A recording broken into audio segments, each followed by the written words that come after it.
We are going through the biggest industrial revolution this mankind has ever seen, where spending your years of time in learning and getting the degrees and education and to become a doctor or engineer is of no good use anymore, as compared to that when it comes to the young and aspiring entrepreneurs, where they can actually learn and enter into this revolutionary e-commerce industry, and they are creating a fortune out of it.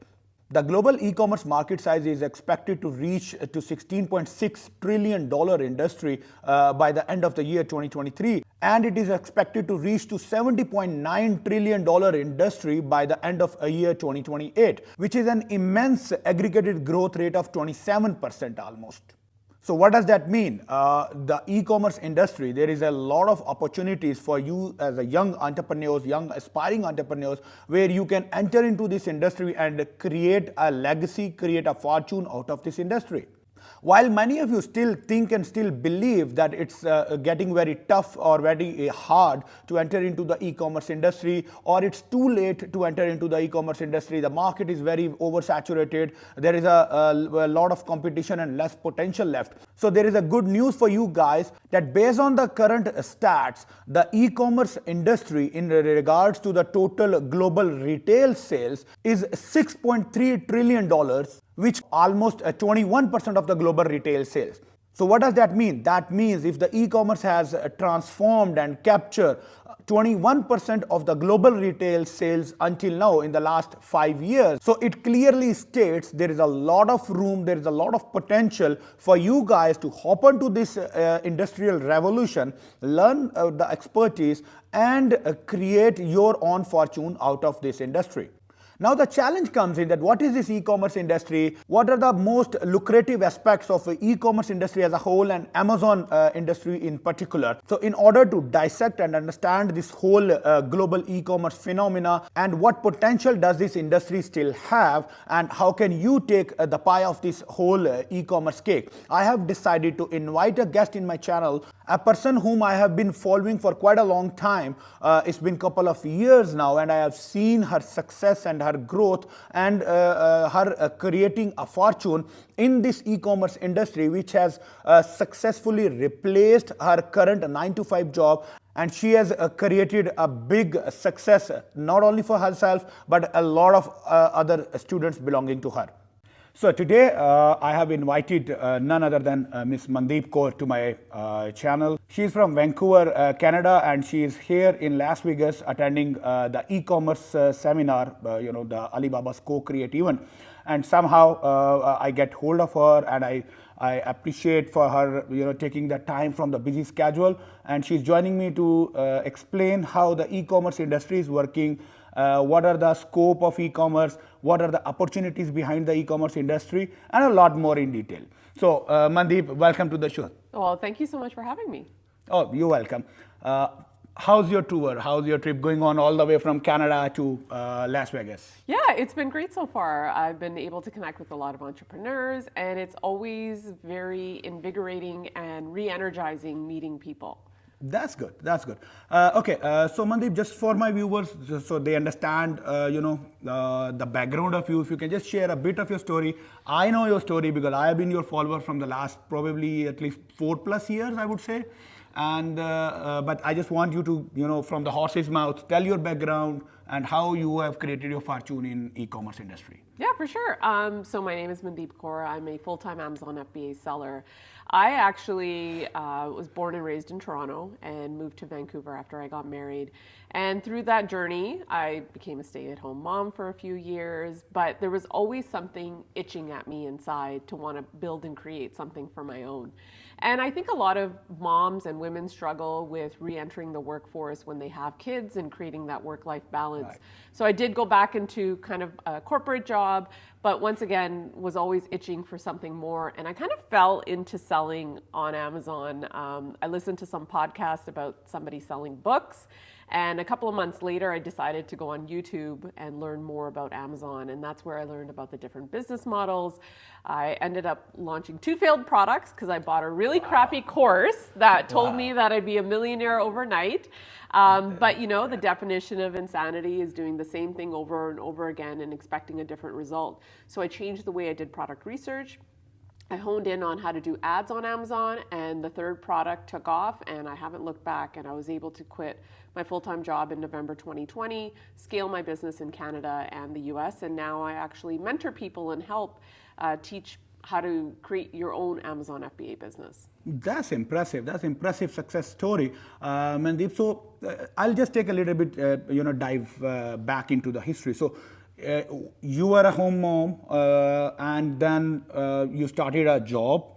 What was your background in the education when you started a job? So I have a background in public policy and human resources, and so when I re-entered the workforce, I was doing a lot of things in regards to adult education, training and development, and then my last job I worked at a tech company helping with branding and marketing and sponsorship. So I have a lot of different experience in regards to adult education, training, and marketing, and I think that's really helped me with my Amazon FBA business. And I never thought it would, but it definitely did. Eventually it helped. So that can support the whole phenomena that, I mean, there is a phenomena in the market, like for Amazons or e-commerce businesses, you do not need necessarily the traditional education. So what is your feedback about it? Do we need education, or does the relevant education helps in building up your bigger business? I think it did help me because it gave me a greater scope of understanding marketing and analyzing data. But I still feel, and this is why I kind of started teaching people, a lot of people make it sound very simple and don't give students the right tools. And so that's why now I coach people, because if you have the right mentor to help you along the way, who answers your questions and helps guide you, you are able to go from somebody who doesn't have an e-commerce or entrepreneurial background into it. But the one thing you have to be is resourceful, and you have to be a hustler. Like, you gotta want it bad enough to be able to work for it. Right. And if you have those two characteristics, you will do well. Absolutely. Okay, so once you started your e-commerce journey and your initial two products failed, what kept you motivated that you want to still give it a try and you want to go for a third one and until you make a success?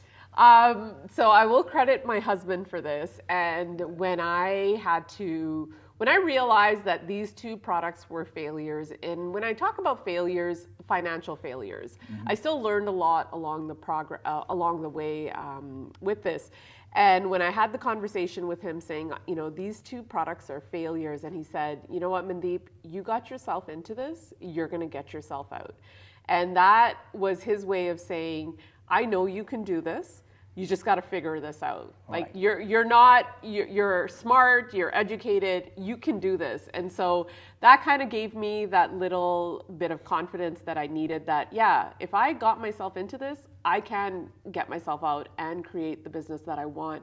And so, like I said, I went back to product research and running ads, because those were the two things when I looked at the two failed products where I was lacking in. Mm-hmm. And that's where it's really important as an entrepreneur along the journey. Look at your wins, but also look at the things that you're struggling with and see how you can implement new systems to overcome those.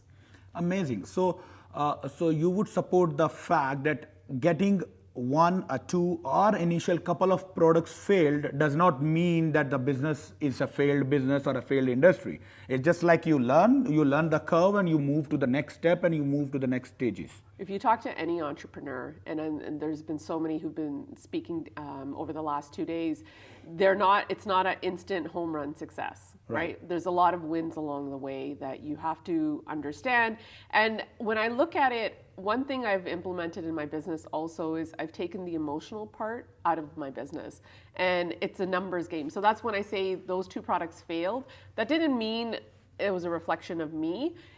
Those were just financial failures. Right. You got to move on, right? And make financial-based decisions and data-based decisions. And so once I started implementing that and realizing that my entrepreneurial journey is not really a reflection of who I am as a person, that is when I really started seeing success. Okay, so here, Mandeep, now, because I've seen a lot of young entrepreneurs who bought that courses online. They tried 1, 2, or 3, or whatever. Everybody has their own stamina. Everybody has their own the financial pocket. They failed a product and then they move on. They says, okay, you know what? I mean, this is not working out and something is not happening.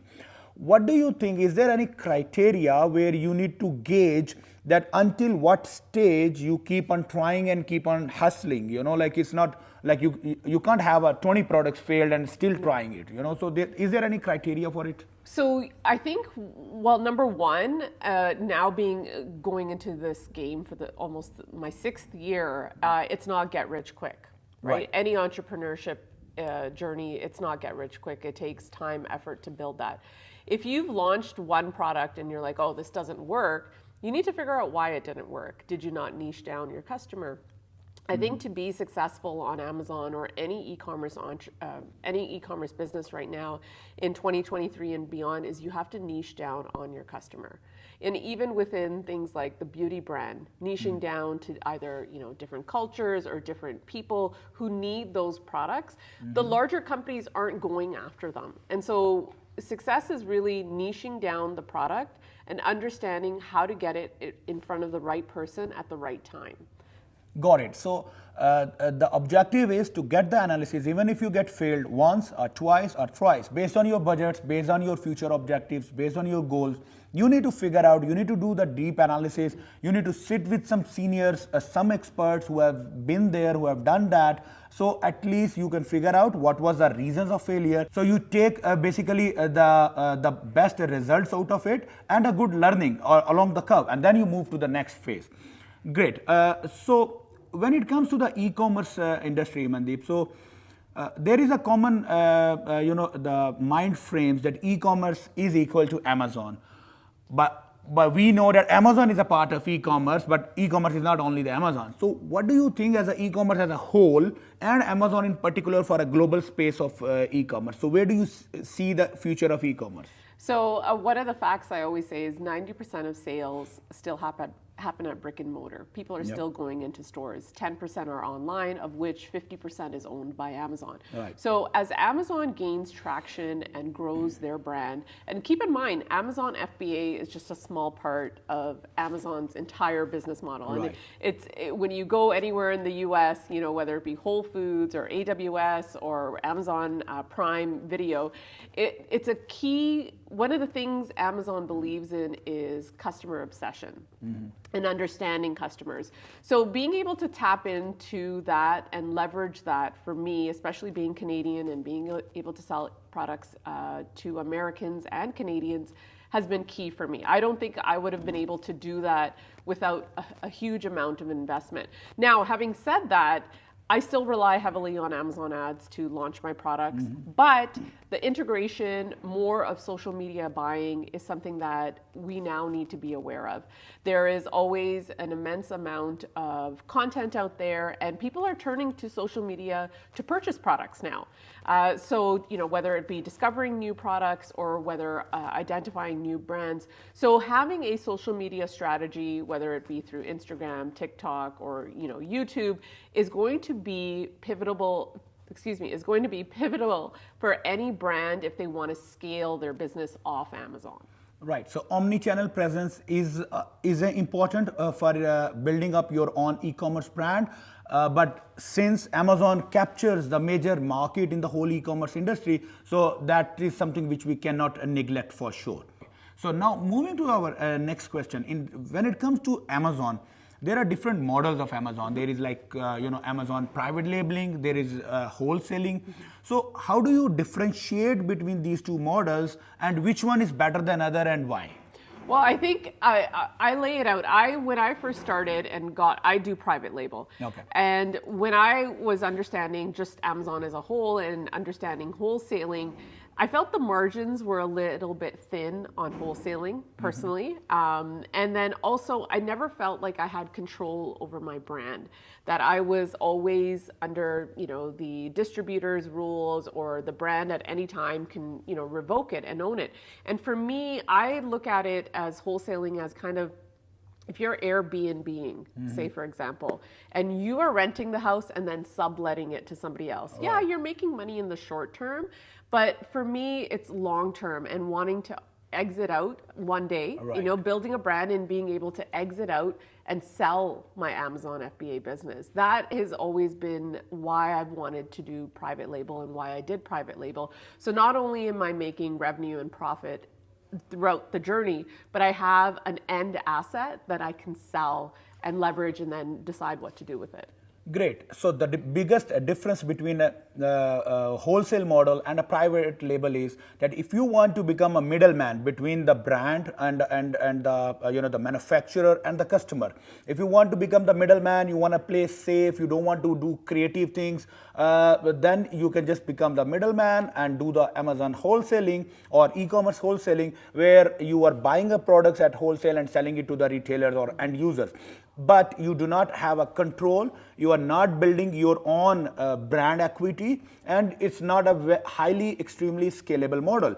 As compared to that, if you want to take control of your legacy, if you want to build your brand again and become the direct to consumer kind of a channel without presence of any middleman, then private label is the model for you. Okay, now the next question comes in. There is a lot of the noise on the social media that this is a business model. Two things. One, you can start from almost no money or very less amount of money, and it can be passive. It's an absolute passive game, and you make money while you are enjoying and traveling. I know just now also you mentioned you have to be a hustler to create this a whole business. So what do you believe? Should you be a hustler to create an Amazon empire or an e-commerce empire, or you can keep it as a passive? So the first one I suggest, so what I teach my students is we bring unique products to market, which means that we take products that are sold on Alibaba and customize them for different niches based on the keywords that we identify using different tools. Now, the suggested investment is about $2,000 you should have, right? And it's not money that you've borrowed, but that's actual money you have. I'm not a fan of borrowing money to scale or grow my business. Number two, it is passive in the sense that I'm now here, I'm traveling, I'm not really doing a lot for my business, but I'm still garnering sales and profit.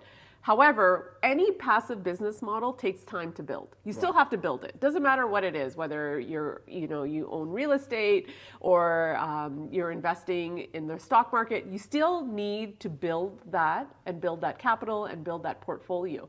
Once you do that, yes, I have a decreased amount of time I work on my business. Anything I do for my business now is to grow it and scale it. Whether or not I'm getting into Europe or Asia, those are all things, for additional income sources that I look at. It is passive in that sense, that you do have the flexibility that allows you the freedom of time and move around. It is very scalable because Amazon FBA, Amazon does the picking and packing of orders. I'm not sitting there printing out labels and sending products in. So in that sense, it is very passive, but it's up to you on how much you want to grow that. But you created this passive empire today after starting and struggling and hustling and reaching to a point where you can actually afford to make it a passive, right? I mean, because I've seen the people who on the day one, they said, okay, I got a couple of dollars. I mean, there is money in my pocket. I just want to invest the money and I want to create it as a passive business. So you don't recommend that somebody without learning and experiencing and creating that whole structure, it should not go passive. Yeah, you still need to hustle and build it. Right, because at the end of the day, it's your business, it's your baby. The growth of the business, you might not be physically sitting and working the way you used to work 5 years back, but today you still need to work, you need to network, you need to grow your business, you need to do the more strategic planning so that at least you can take your business to the next scale. Okay, so Manmeet, how in this whole learning experience and creating this as a passive business, what do you feel the importance of learning through a course or through a mentor and a coach? And are you currently entering into that field, or are you offering some of those kind of mentorships? So I actually fell into creating a course. And I always say my bread and butter is always my Amazon FBA business. The reason I started my course is really I started documenting my journey on Instagram. Yeah, which I am the witness of. And as I was, sharing screenshots of what I was doing, people were reaching out to me and asking for help and saying, hey, can you help me? So I started doing one-to-one coaching. Keep in mind, I have a lot of brand marketing marketing and Right. adult education experience. So once I started doing that, I was very frustrated with the courses that were out there. I had bought a course that was overpriced and, to be honest, was garbage, did not teach me anything. And so many of my one-to-one clients also had bought these, like, this product will make you $1 million. Like, if you watch my content, I don't do any of those videos because No get rich quick kind of a thing. I never do those. And you know what? If I did, I could probably sell a lot more Right. courses, but that does not sit well with my soul. Yeah. Right? And I want people to understand what they're getting into and really for me to give them the tools on how to create their own business. So my suggestion, and it doesn't even have to be my course, is audit the content. You know, whoever you're resonating with, audit the content. Are they well respected in the space? Are they promising you and that this one product, you'll make $1 million overnight? Because if they are, they're probably lying a little to you. Absolutely. So for me, it was the one-to-one calls were getting expensive for my students. And I also have my FBA business, so it was hard for me to balance that. So students were actually asked me and said, we would love if you put all of your knowledge into a course.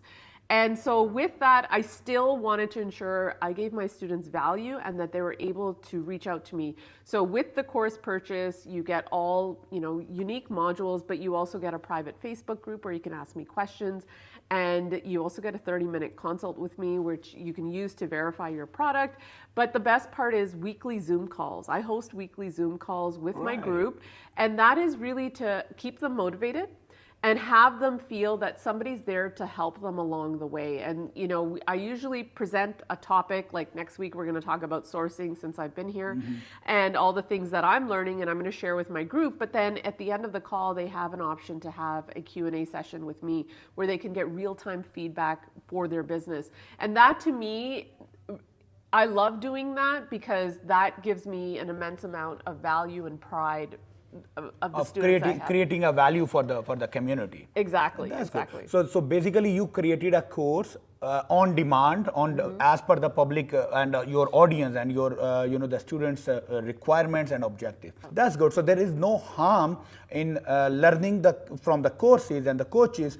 In fact, in any business, the success of the business depends on the mentorship and the mentor itself, how strong and efficient and effective mentors you work with. So you need to choose your right mentor and the right course so that you can learn the exact depth of the whole business model. Okay, so now we have discussed about the get rich quick kind of a thing. And you mentioned that we can start this business from a very small scale. So let's say, a young guy, 20, 25 years old, he started from $2 or $3 or $5,000. What do you see? And he don't have any other excess of financial capital, any other resources. So where do you see, Manmeet, this guy can create a big fortune and make it to a let's say a 6 or a 7-digit business? So is that possible in that journey, or do we need to do more pumping and injection of the capital if we need to go to that level? So what I suggest is and Damon, who spoke today, who's on Shark Tank, talked about don't quit your full-time job. Use your full-time job to pay your expenses, whether they be rent or, feeding your family, all that sort of stuff. And once you start making money on Amazon, use that capital to reinvest. Okay. And continue to grow and scale the business with the profits that you make. Now, you get to a point, where and this is the point I hit, I was making more money on Amazon. It didn't make sense for me to work a full-time job and then start taking money out of the business to fund your lifestyle. But even then, I don't feel my lifestyle's changed that much, even though I do have now excess income. I still drive a normal car, I still live in the same house. Like, I've been able to travel a lot more. Because you are reinvesting the whole thing into the business. I'm reinvesting into my business. I'm also reinvesting the money into other types of income. Investment classes. Exactly.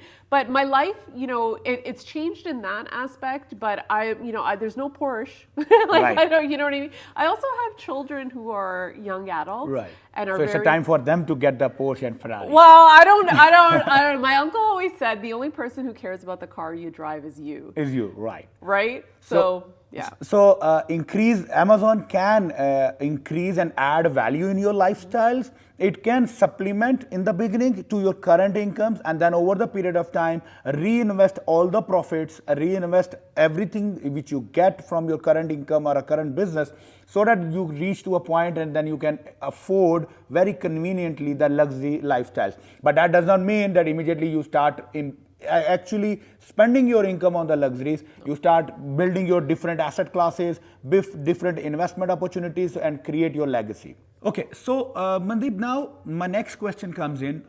There is a lot, because we have seen in the previous 5 to 10 years there is a huge success and a huge growth in the e-commerce industry. Now a lot of newcomers, they believe the market is very oversaturated.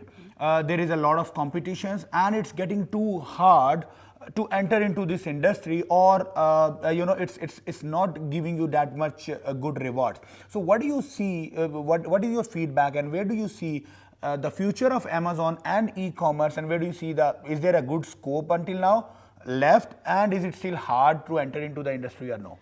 I think if you have a basic product, if you're just going to grab something from Alibaba and just throw it onto Amazon and think you're going to make money, that's not happening anymore. You have to niche down to customers and solve their problems, whatever that problem is. Right. So I always use the example of veganism, right? If you 10 years ago wanted to create a food brand and said, oh, this is just too competitive, I can't get into this.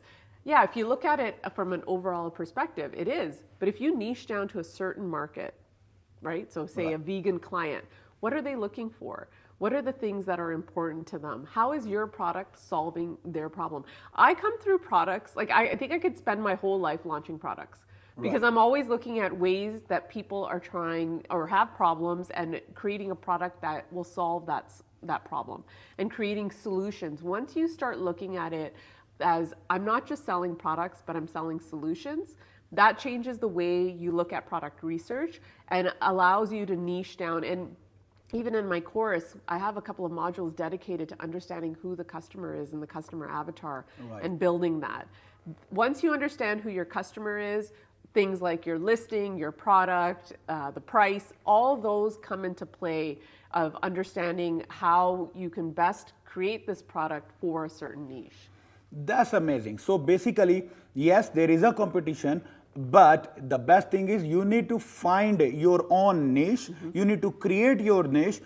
Understand, this is a retail industry. It's an online retail industry. The products have been manufactured and customized from ages, and it will keep on manufacturing and customized till the end of the world. So all what you need to do is on a continuous hustle, continuous research to create solutions, as Mandeep said, rather than the products. Because if you find a problems and then you create the product around that problem, so to provide a solution to the audience, you keep growing. So it's a competitive market, but it's not too far, it's not too hard. Yes, it requires a lot of dedication, it requires a lot of focus, but you're gonna make a big success out of it. Okay, so when it comes to Amazon market or e-commerce in general, Mandeep, so which market, because you have worked in both Canadian market and US market, so which one of those do you think is more fruitful, and as a newcomer, where do they start from?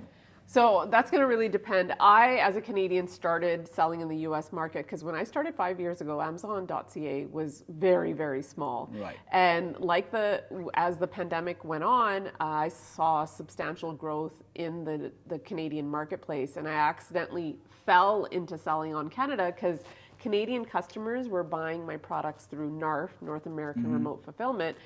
And so they were shipped into the US, but Canadian customers were buying it at a premium.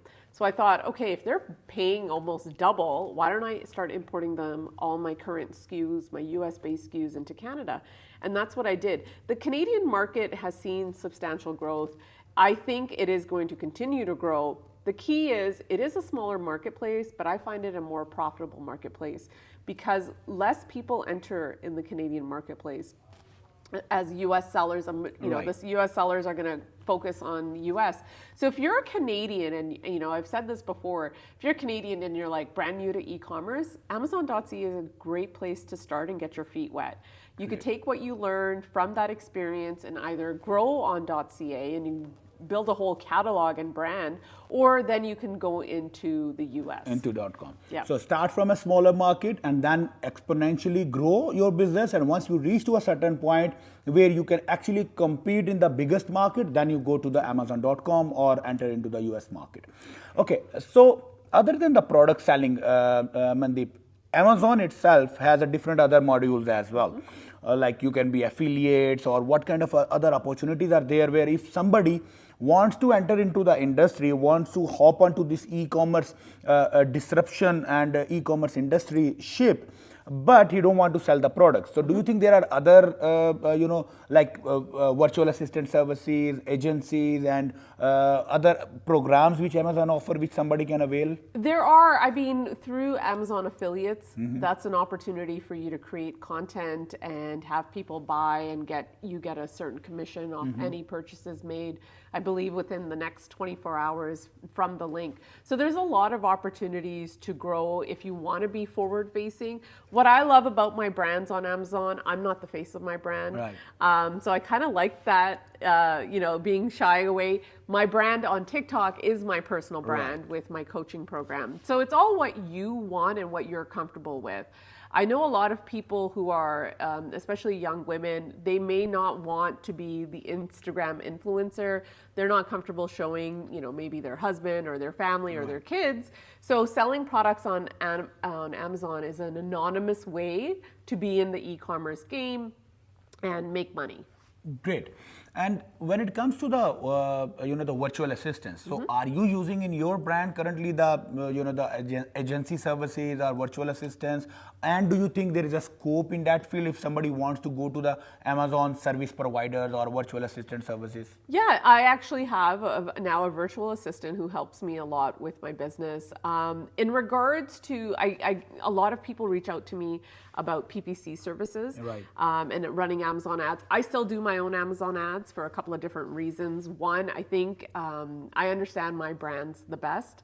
Two, I love doing my own PPC. Right. And three, I also actually create a lot of content as an Amazon ads educator. And so in order for me to create that content, I have to ensure that I'm in the trenches and doing the work myself. So some things I haven't let go of for different reasons, but having a virtual assistant has helped me scale my business, things like scheduling, warehouse labels, all that sort of stuff. But if you're getting into it, and you still have to know how everything is done, so that if the virtual assistant isn't available, I can jump in and be like, okay, I can get this done because he or she's not available. But yeah, if you can find a right group or agency that can train you and help you, if that's the route you want to go, there is opportunities there. Great. So rather than selling products itself on e-commerce or Amazon's, you can become the virtual assistant. You can create without, that doesn't need necessarily any investments, right? To learn the skills and become the virtual assistant. So you can start from a virtual assistant, then become an agency, and then slowly and gradually become a whole Amazon service provider. Because there is a lot of service providers still required for any brand. Like if you are creating a brand, you need probably a brand strategist, you need some graphic designing agencies, you need some videographers, product shoots, so many things are there. So you can find your own niche in your service providing areas, and based on that you can definitely go towards the you can enter into the e-commerce this whole journey. Okay, so I think that's a very detailed discussion and a very deep dissection of the whole industry with an expert, with a person who has achieved to a certain success, and you are still having your hands on into the whole game. You are learning and developing on a day-to-day basis. So if some of my audience, or if any of the viewers, if they need to learn more, Mandeep, I know your time would be very busy. It's very difficult to address many concerns. But if some of them wants to discuss more in detail and want to learn about it, so what is the way? Is there a way they can reach you, or they can join your team, or they can talk to somebody? Yeah, if they're interested in learning about e-commerce, maybe this is their first time they've had exposure to e-commerce and are wondering if Amazon FBA is right for them, right? Because that's how they're going to see success if it's right for them. They can follow me on TikTok, Mandip Core eCommerce, and if they click the link in my bio, there is a webinar there. It's a 20-minute webinar, and it explains the business model more in depth. Okay. And from there, they can decide after watching the webinar, is this right for them? Because if it's not right for them, then right. It there is no what it point. is. Right. There's no point, right? There's no point. And then if it is right for them, there are additional steps they can look at. So I think if they watch the webinar, that will really give them a good understanding of the business model. And you know what? I have a lot of great content, free content on TikTok. Right.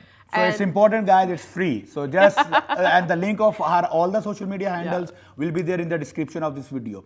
So hop onto this, explore her, give her a like and the thumbs up, and enjoy all the free content.